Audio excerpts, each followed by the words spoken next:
Pues sí, capítulo 7 de Josué y 8,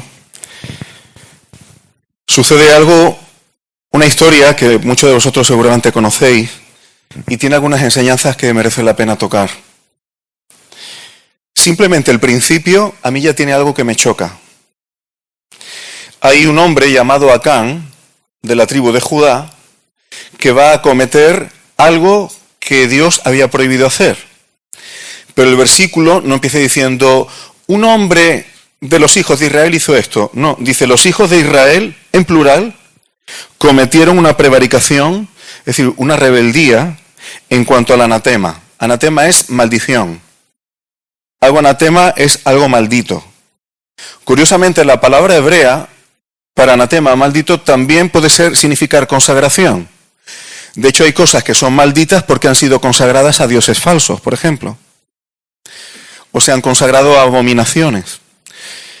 Así que esto es un detalle que luego volverá a repetirse. Dice, los hijos de Israel cometieron prevaricación en cuanto al anatema. Y fue uno. Y fue uno. Pero veremos cómo, igual que el apóstol Pablo dice que somos un cuerpo y cuando un miembro se duele, todos se duelen con él, no podemos pensar que nuestras acciones individuales o particulares quedan exclusivamente en nosotros. Y menos en las cosas que tienen que ver con el pueblo de Dios o con ser la iglesia del Dios viviente. ¿Y qué pasó? Que por haber tomado del anatema, luego se describe mejor Acán, dice que la ira del Señor se encendió, no dice contra Acán, sino contra los hijos de Israel. Lo que hace Acán hace que la ira de Dios tenga consecuencias colectivas para el pueblo. ¿Y qué pasó? Ya sabéis que en capítulos anteriores toman Jericó. Jericó era una ciudad muy fortificada. Las murallas que tenían era una ciudad que verdaderamente, además tenía prosperidad económica porque el comercio que realizaba y todo eso quedaba bien protegido por lo que tenía, por la seguridad que tenía. Era una ciudad bastante difícil de poder conquistar, pero Dios se la dio con el procedimiento que ya sabéis, completamente sobrenatural. Esto da confianza al pueblo de Israel, porque Dios entrega en su mano lo que ellos por su propia fuerza no hubiesen podido, pero ahora les toca tomar otra ciudad menos importante que Jericó, menos potente que Jericó, Jai. No obstante, Josué envía hombres para que reconozcan Jai, y en el versículo 3, el informe que le dan, como es menos potente esta ciudad, dice, no hace falta que suba todo el pueblo. Con que vayan 2.000 o 3.000 hombres, ellos van a tomar Jai.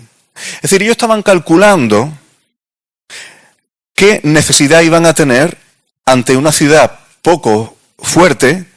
Ellos no tendrían por qué esforzarse mucho. Es decir, su propia fuerza, su propio poder no tendrían que utilizarlo a tope. Un poco de esfuerzo, esta ciudad la tomamos fácilmente. De alguna manera confiaron en su propia capacidad militar ante una ciudad que les pareció poca cosa. Entonces dice, no hace falta que se cansen los demás, con 2.000 o 3.000, porque son poquitos. ¿Y qué pasó?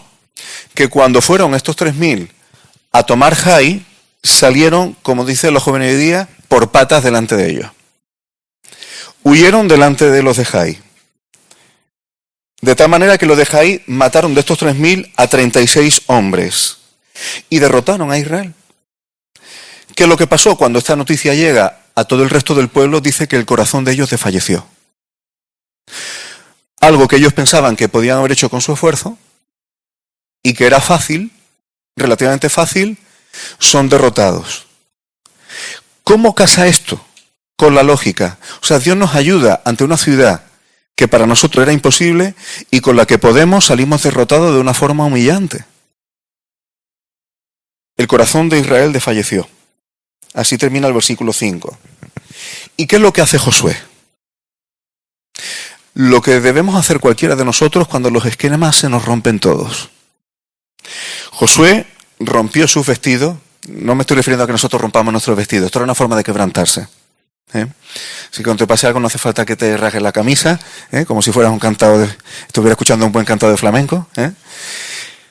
pero sí quebrantarte delante de Dios, dice, y se postró en tierra sobre su rostro delante del arca de Jehová, hasta caer la tarde. O sea, delante del arca del pacto, donde estaba la presencia de Dios, Josué se quebranta y ahí se humilla, y de ahí no se mueve, hasta abrir su corazón y hasta que Dios responda. Eso es lo que hace Josué. Él junto con los ancianos de Israel, y echaron polvo sobre sus cabezas, se humillan delante de Dios. No vienen delante de Dios con prepotencia. Señor, tú dijiste esto y mira lo que ha pasado. No vienen a quejarse, pero sí hacen estas disquisiciones delante de Él. Y le preguntan, Señor, ¿no les encaja lo que ha pasado? ¿Para qué hemos pasado el Jordán? O sea, tú nos traes hasta aquí, nos haces pasar el Jordán para que perezcamos en manos de estos pueblos. Y viene a resumir en el versículo 9, dice, estas cosas que nos están pasando, estas derrotas, lo van a oír los demás pueblos alrededor. Y nuestro nombre va a ser borrado. ¿Y qué va a pasar contigo? Porque el pueblo de Israel iba asociado al nombre de Dios. El pueblo de Israel, desde que Dios lo saca de Egipto, esas maravillas son conocidas por todos los pueblos de la zona. Es imposible separar a Israel del único Dios vivo, verdadero y viviente. Por lo tanto, lo que ocurra con Israel afecta a la gloria de Dios, y eso Josué lo sabe.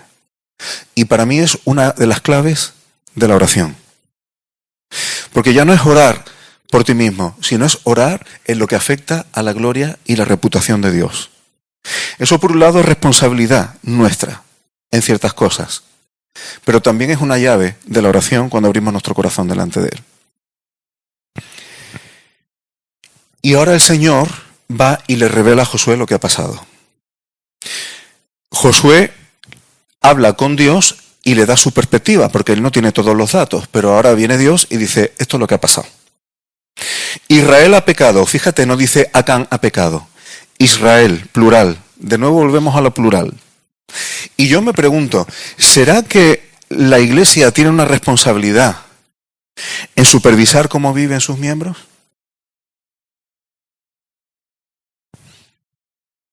¿Será que cuando miramos para otro lado o nos da igual cómo viven los miembros de una congregación o del pueblo de Dios, no tenemos responsabilidad?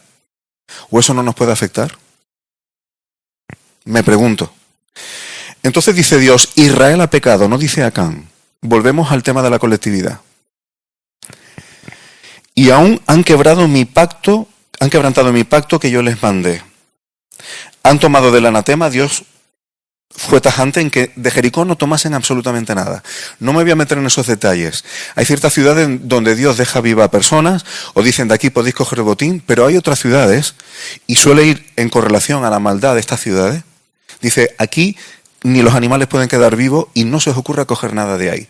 Eso pasó con Jericó. Una ciudad de maldición que además, estando destruida, se va a hacer más adelante, no voy a adelantar cosas que van a venir un poco después, pero que iba a haber maldición para quien se le ocurriera volverla a reedificar, cosa que ocurrió. Así que, dice, hasta han hurtado, han mentido y aún lo han guardado entre sus enseres. O sea, dentro del pueblo de Israel, alguien ha tomado algo maldito contra lo que Dios había mandado, rebeldía. Han robado, sin que se sepa, han mentido, sin decir absolutamente nada, y lo han guardado entre sus enseres. ¿Estas cosas no afectan al pueblo de Dios, hermano? ¿Estas cosas no afectan a la iglesia? Cuando alguien que se dice creyente o que forma parte de la iglesia, ¿y si hurta y no lo dice? ¿Y si es mentiroso y no lo dice? ¿Estas cosas no afectan a las congregaciones?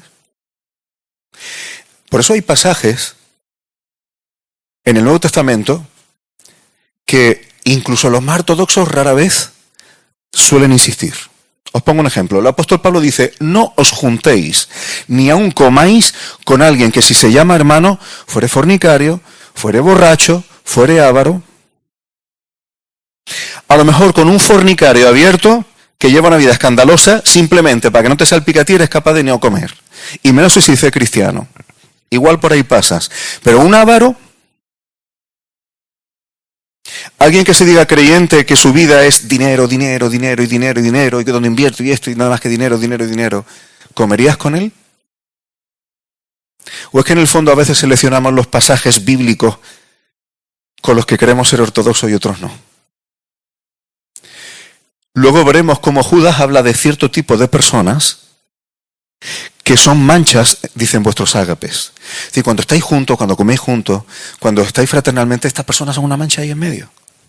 Y tienen una característica especial. Y si queréis lo adelanto ya, porque es lo que hizo Acán. Acán cometió un error muy grave. Bueno, ahora luego lo leemos mejor. Entonces Dios le dice a Josué, por esto los hijos de Israel no podrán hacer frente a sus enemigos. Por estar este pecado ahí en medio, en oculto, en contra de lo que yo he pedido, Israel no va a prevalecer. Y esto es importante, hermanos, porque tenemos que darnos cuenta, trasladándolo a nuestras circunstancias, que las batallas que nosotros libramos son espirituales. Y cuando digo espirituales no quiero decir irreales y de humo, sino que no podemos librarla a la fuerza de nuestra carne. Cuando nosotros predicamos la palabra, si alguien se convierte, no es por ti ni por tu esfuerzo. ¿No te ha pasado alguna vez que intentas convencer a alguien y no hay manera? Aunque le des argumentos correctos y él no te... Es que no... Eso es algo que tú no puedes hacer con tu carne. Tú no puedes convertir a una persona. Puede ser una herramienta utilizada por Dios. Pero tú y yo no tenemos el poder de que una persona nazca de nuevo. Eso es algo que solo Dios puede hacer. Pero sí podemos ser utilizados por Él.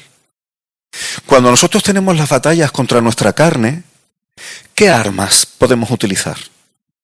Tu propio esfuerzo, pues ya no voy a mentir más, pues ya no voy a enfadarme más, pues ya no voy a... Así funciona. Y ahora te fuerzas, hasta que vuelves a meter la pata.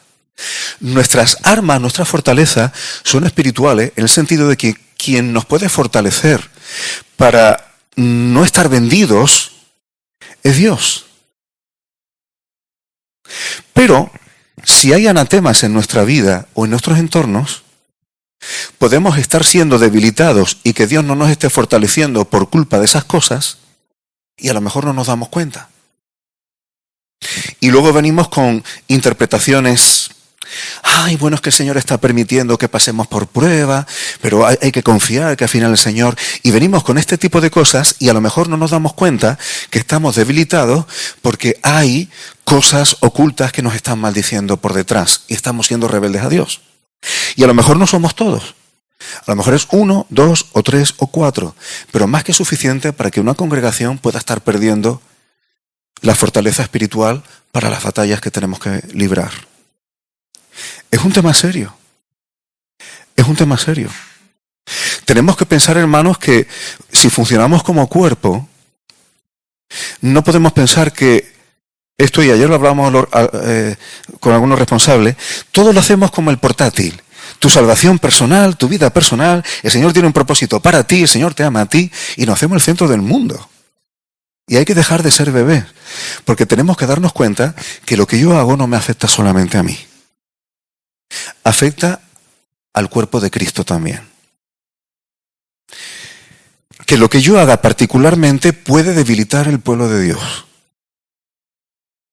Y sinceramente, si tienes un mínimo de conciencia, ¿te gustaría tener responsabilidad en que tus hermanos y hermanas de la fe tengan dificultades para prevalecer en sus batallas por culpa tuya o por culpa mía? Si eres una persona normal con un mínimo de conciencia, esto te dará temor. Si eres un egoísta que te da igual todo, esto no te llegará. Pero sé que no es vuestro caso. Tenemos una responsabilidad compartida.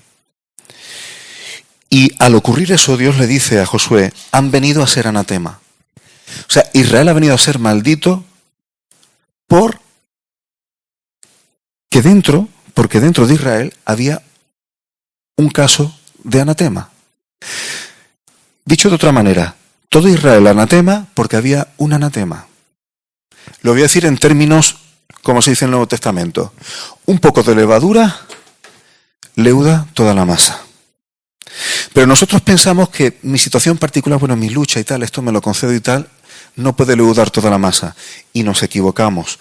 Tú no eres un ser humano aislado, ni en este mundo, ni en la iglesia de Dios. Por lo tanto, tenemos una responsabilidad compartida, hermano. Y fijaos lo duro que Dios le dice a Josué: todo Israel se ha vuelto anatema y yo no estaré con vosotros si no destruís eso maldito de medio de vosotros. Es decir, hasta que no le metáis mano a este tema, no vais a prevalecer. No va a haber manera. Muchas veces nosotros tenemos ciertas debilidades en nuestra vida y seleccionamos cuáles queremos trabajar y la otra, Señor, esta la dejamos ahí, esta me la concedo.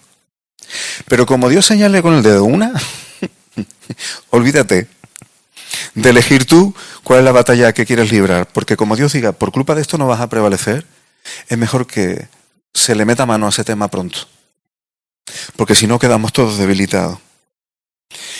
El Señor señala y muestra que es Acán quien ha cometido esto. Y fijaos una cosa, hermano, porque esto es fuerte. Esto es fuerte. Y a lo mejor nos choca. Nosotros pensamos que cualquier cosa que hagamos decimos: ay, vale, es verdad, lo he hecho yo, perdona, y ya está. Y aquí no ha pasado nada. Pero eso no es lo que va a pasar con Acán. Eso no es lo que va a pasar con Acán. Acán confiesa tal cual hizo. Y le dice en el versículo 20 a Josué, cuando Josué ya le dice: oye, di qué es lo que has hecho, y glorifica a Dios, es decir, glorifica a Dios contando la verdad. Y Acán dice: verdaderamente yo he pecado contra Jehová, el Dios de Israel. Esto es una confesión, hermano. Y esto es para que nos demos cuenta que aun si confesamos nuestros pecados, hay veces que nuestros pecados van a tener consecuencias. Nosotros pensamos que cualquier pecado que cometamos y decimos: Señor, perdona, es verdad, he hecho, venga, ya está, no pasa nada, seguimos adelante. Y que eso no trae consecuencias. Hermano, eso no es verdad. Hay gente que piensa que todos los pecados son iguales. En un sentido sí. Cualquier pecado, más grave o menos grave, demuestra que yo soy carne. Demuestra que yo soy pecador. Pero las consecuencias de todos los pecados no son iguales.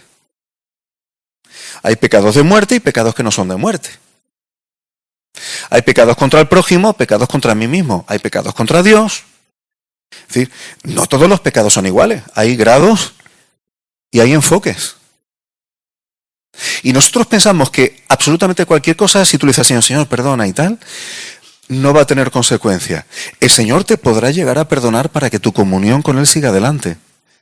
Pero a lo mejor el Señor considera que tú tienes que recoger lo sembrado, porque Dios no puede ser burlado. Lo que el hombre, creyente o no creyente, sembrare, eso segará. ¿Y por qué digo esto, hermano? Para que tengamos mucho cuidado con estas teologías baratas, voy a decirlo así, que siempre queremos agradar a las personas y terminar con las notas positivas. Bueno, no importa, tú le dices al Señor, al final todo va a ir bien. Sí, todo va a ir bien en cierto sentido, pero ir bien no significa que no acarreemos consecuencias de las cosas que hemos hecho. Decir otra cosa, hermano, puede ser engañar a los demás. Así que Acán confiesa, ya me estoy yendo por las ramas un poco. Acán dice: yo he pecado, y comentó lo que había hecho. Dice: vi entre los despojos un manto babilónico muy bueno. Los mantos babilónicos eran mantos que tenían una calidad de tejido y de tintes y de diseño, que eso era el Versace de la época o más, ¿eh? No todas las civilizaciones tenían capacidad de una industria textil, por decirlo de alguna forma, tan desarrollada y tan valiosa como la que tenía Babilonia. Y Babilonia estaba bastante lejos de Jericó. Eso quiere decir que Jericó tenía que tener sus rutas comerciales desarrolladas. 200 siclos de plata y un lingote de oro de peso de 50 siclos. Dice: lo cual codicié y tomé. No me voy a meter en ciertas cuestiones que pueden ser un poco simbólicas, pero que os tengo que confesar que cuando yo leo la palabra me vienen a la cabeza. Porque fijaos una cosa: ¿qué significa manto en las palabras, en las escrituras? ¿Qué significa estar bajo el manto de algo o de alguien? Segundo, ¿qué significa en las escrituras la plata? Tercero, ¿qué significa el oro? ¿De acuerdo?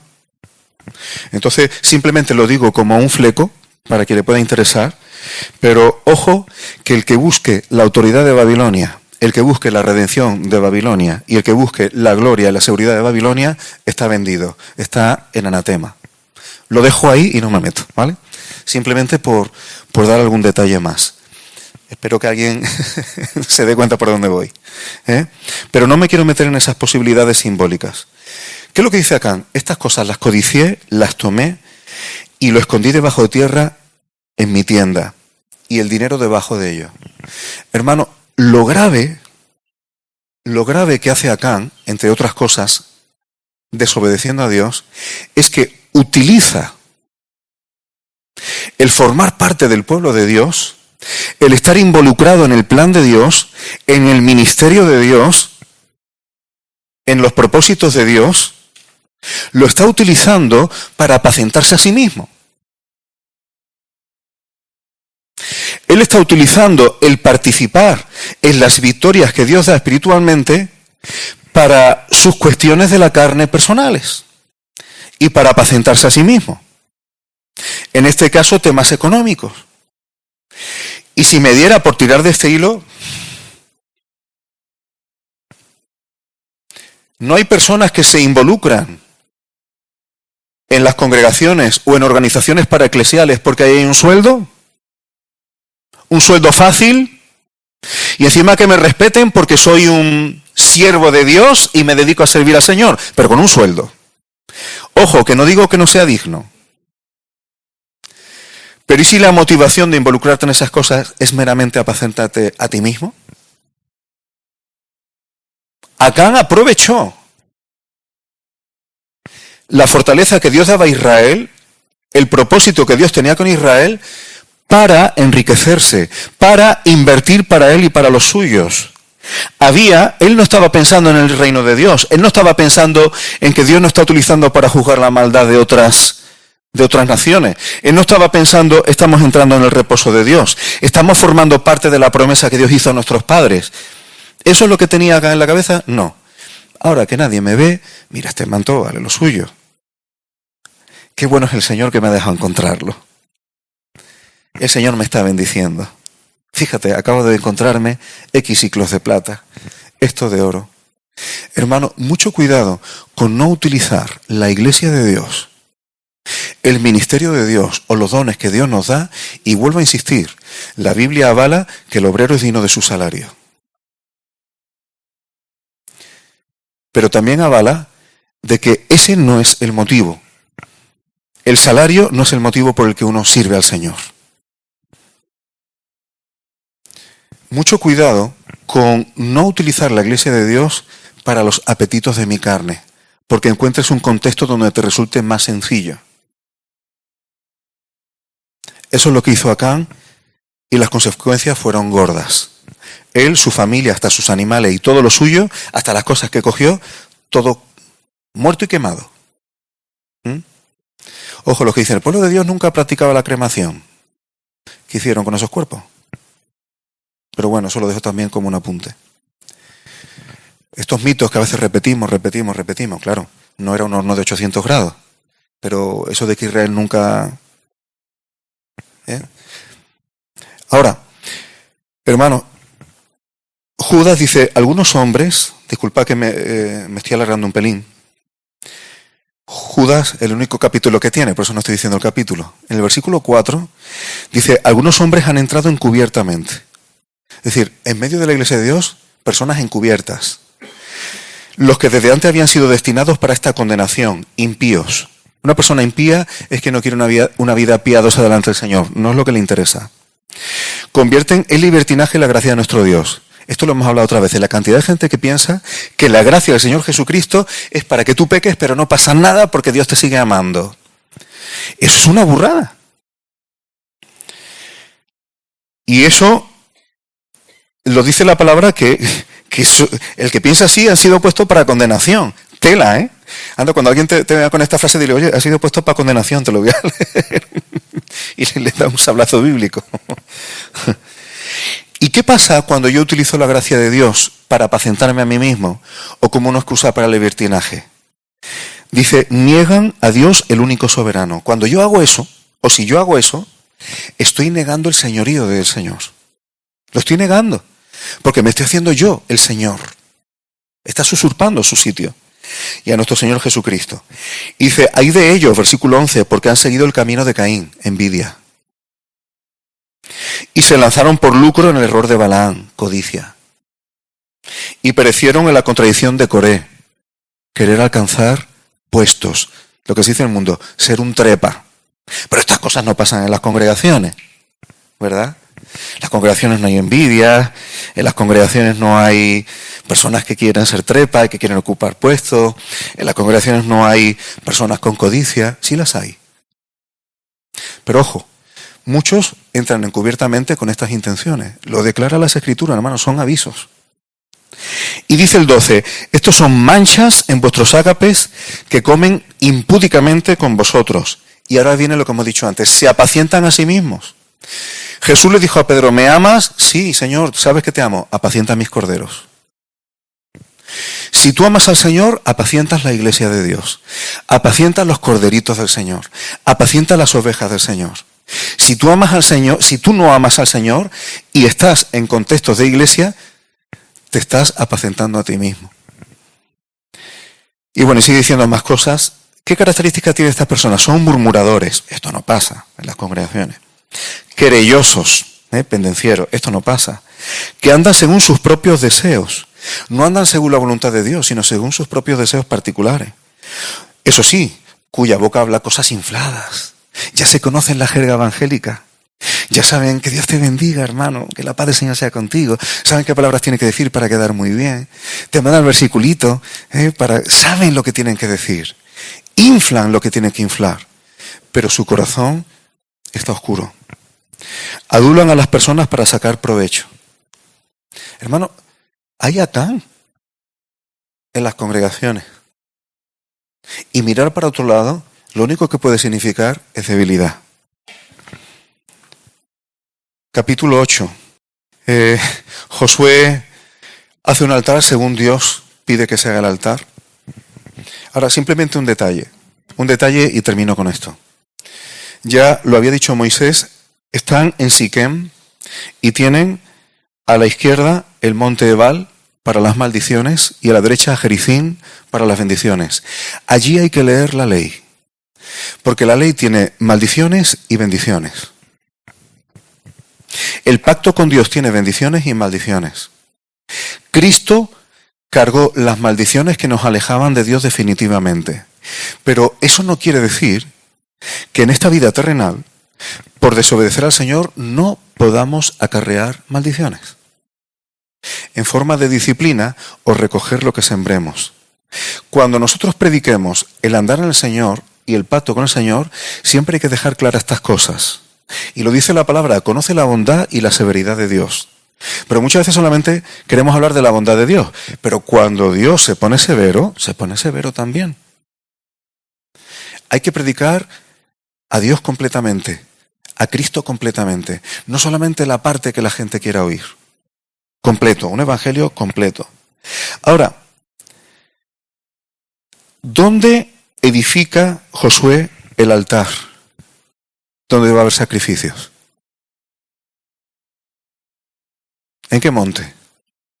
¿Y el monte Ebal cuál era? ¿El monte de qué? De las maldiciones. Por eso, hermano, y con esto termino, ahí se leen las palabras de la ley, y fijaos que cuando se lee la palabra de la ley, termina el capítulo así, no hubo palabra alguna de todo cuanto mandó Moisés, es decir, todo lo que diga la Biblia, que Josué no hiciese leer delante de toda la congregación de Israel. Y ahora te especifica. ¿Por dónde empieza? De las mujeres, de los niños y de los extranjeros que moraban ante ellos. Toda la Biblia es para todo el pueblo. Toda la Biblia hay que predicarla a mujeres, a niños, a gentiles. Toda la Biblia. No hay una Biblia para gentiles y una Biblia para judíos. Todas las escrituras. Eso es lo que se leyó allí. Porque si no, si las cosas se predican cortadas, a lo mejor las personas arrastran maldiciones sin saber por qué. O consecuencias de las cosas sin saber por qué. Pero lo que me encanta de este detalle, hermano, el altar donde se va a adorar y donde se van a presentar los sacrificios es en el monte donde estaban las maldiciones, no en el de las bendiciones. El Señor Jesús fue hecho maldito, porque maldito el que es colgado en un madero. Y luego vamos a participar de estos símbolos. El Señor Jesús cargó el Padre toda la maldad nuestra, todas las maldiciones nuestras las cargó sobre Él.